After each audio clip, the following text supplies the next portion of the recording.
দেশ আবারও 1-11 বা ফ্যাসিবাদের দিকে যেতে পারে বললেন নূর।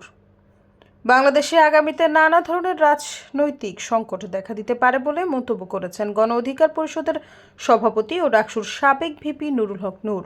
তার মতে সেই সংকট থেকে দেশ আবারও 1-11 কিংবা ফ্যাসিবাদের দিকে যেতে পারে। রোববার সন্ধ্যা 6:30টায় রাজশাহী বিশ্ববিদ্যালয়ের 18 থেকে 24 কোটা সংস্কার থেকে রাষ্ট্র সংস্কার শীর্ষক আলোচনা সভায় তিনি এসব কথা বলেন। বিশ্ববিদ্যালয়ের শহীদ বুদ্ধিজীবী স্মৃতিফলক চত্বরে রাজশাহী বিশ্ববিদ্যালয় শাখা ছাত্র অধিকার পরিষদ এই সভার আয়োজন করে।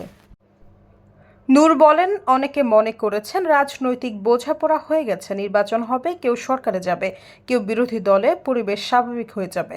কিন্তু বাংলাদেশের রাজনীতির আকাশে এখনো মেঘ ঘনিয়ে আছে। নির্বাচনের তারিখ ঘোষণা হলেও সংখ্যা কাটেনি। এরশাদ বিরোধী আন্দোলনের প্রসঙ্গ টেনে নূর বলেন, সেই সময় রাজনৈতিক দলগুলো ঐক্যবদ্ধ হতে পারেনি। যখন ছাত্র সংগঠনগুলো সর্বদলীয় ছাত্র ঐক্য গঠন করেছিল, তখন রাজনৈতিক দলগুলো ঐক্যবদ্ধ হয়েছিল। 24-এর গণ অভ্যুত্থানেও রাজনৈতিক দলগুলো সিদ্ধান্ত নিতে পারেনি। এখন যদি আসল কথা বলি, অনেকের সাংগঠনিক শক্তি, জনশক্তি আমার বিরুদ্ধে নানান প্রোপাগান্ডা ছড়াবে। সৈয়দা ফারিয়া, সমযোগ।